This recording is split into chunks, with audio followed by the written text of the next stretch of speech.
What is going on, you guys? I hope you're all having a wonderful day. And before we get started, I just want to say a big thanks to all you guys that have subscribed and are viewing my videos. We're at 271 subscribers, almost 84,000 views. So we're getting up there, and a big thanks to you guys. Let's get on to 300 subscribers. That'd be pretty cool. Let's see if we can get to 300. And then once we reach 300, let's go for 1,000 subscribers like I've said before. Be pretty awesome if we could get there. And a big thanks to all the G8 guys that have subscribed to me. I know there's not a lot of content out there on the G8. I'm trying to change that. So yeah.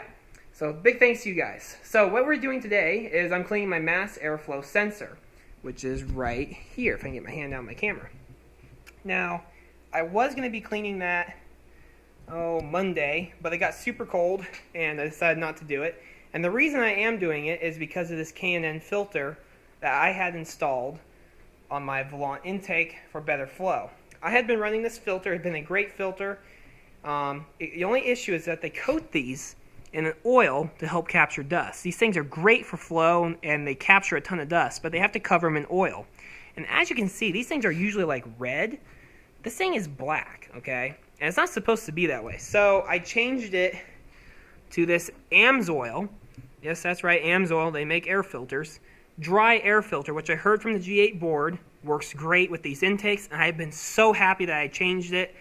It's amazing. That's all I have to say. It's an amazing air filter, flows great, and so yeah, I'm going to be cleaning this because I haven't cleaned it, because what can happen with these air filters that have oil is the oil can get sucked through the filter, okay, can get sucked through the filter and onto your mass airflow sensor, which is not good.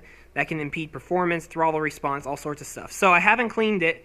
I haven't cleaned this since I took this off. So that's what we're going to be doing today, and that's why I am cleaning this. So it'll be interesting to see how dirty this is. Pretty simple mass airflow sensor sits here. I've already taken the intake tube off and the engine cover. Pretty simple there. Our throttle body is still just as clean as it was before. So yeah, I always like to stick a rag in my throttle body when I'm not working on it, if I can get it to stay in there. It was staying in there. So yeah, keep all the debris out. So yeah, let's get to work and get this out of here. Okay guys, so here is the mass airflow sensor out of the air box, and as you can see, there's like the little wire mesh that actually protects the mass airflow sensor part that's in the middle, about right here. You're probably not gonna be able to see it unless I shine a light. Let's see here. There you go. So those bottom like three metal looking things on the bottom part of that that plastic bit there is the mass airflow sensor part, and probably a little bit above that too. So that's kind of all the sensor. And no, that is not dust that's in there. That's actually just the way the plastic is. Trust me, I've looked and investigated that a lot actually, and that's just the way the plastic looks. It does not come off. That's not dust. But that is your actual sensor inside there. And basically the computer heats up those metal parts, the air passes over it, and as the metal cools, that's how the computer tells how much air is entering the engine. And if those get covered in oil, it can give a false reading, and so that's why I'm going to clean them. I don't think I'm going to be disconnecting it from the connector.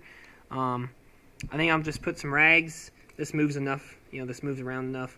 I can just put some rags down beneath it and spray through the front screen and get that thing clean. So let's get started. So basically, I sprayed through the front of that screen. It actually looks a little bit wider, I think. It cleaned off some of the gunk there.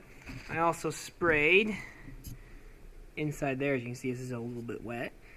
Cleaned some of that out. So yeah, I sprayed for about 30 seconds or so. You don't really want to go too crazy on these because these are $600 sensors, this unit here.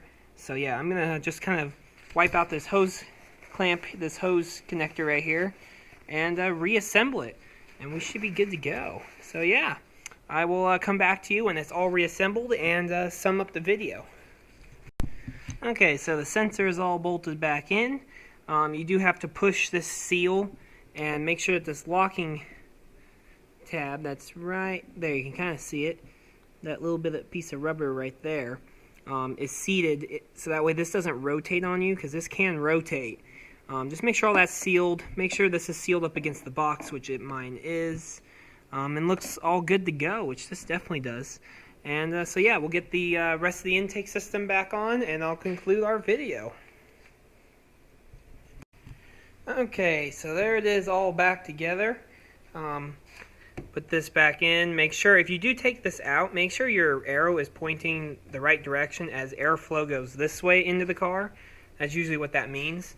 Got my top back on. All these are nice and tight, so nothing's going to come loose. And I'm going to leave my engine cover off for now because I'm going to actually clean the engine tomorrow. I'll just wipe it down. I'm not going to like power wash it or anything. Just give it a quick wipe down. Basically, just put the engine cover back on the car and be ready to go after I clean it up a little bit. And we'll be ready to rock and roll. I've already started the car. Car runs great. Runs like before, so that's good. And so yeah, let's conclude this video. So basically, I always like to clean my mass airflow sensor. I don't think I'll be doing it again because it wasn't actually that dirty. And it had an oiled filter on it. So it wasn't actually that dirty at all. If it was, I don't even know if it was dirty. I'll see if I feel any difference when I drive it when the snow melts. So yeah, that's pretty much all that goes into it. It's rather simple. Take off your intake tube, take this out or leave it in like I did, and you just spray it with the mass airflow sensor cleaner. Cleans it off, and just put your tube and stuff back on. And that's pretty much it. Some of the newer cars, sorry about that, I had to adjust my mic. Some of the newer cars use what's called a cartridge style one, where they go actually into the side of the intake. They're actually like a little like memory chip that goes into the side of the intake. That's some of the newer style that you're starting to see. My car has the old-fashioned big old diameter tube. So it varies between car, but that's pretty much it. So yeah, simple as that. And I hope you guys enjoyed this video. And always thumbs up and subscribe if you haven't. And I will see you in the next video on Friday. And hopefully the snow's melted so I can drive this car. Because right now I can't even get out my own lane. I'm having to use a 4x4 to get out. So yeah, I hope you guys enjoyed the video, and always thumbs up, subscribe, and check out the rest of the channel, and I will see you all next time. Thank you guys for watching. Take it easy, everybody.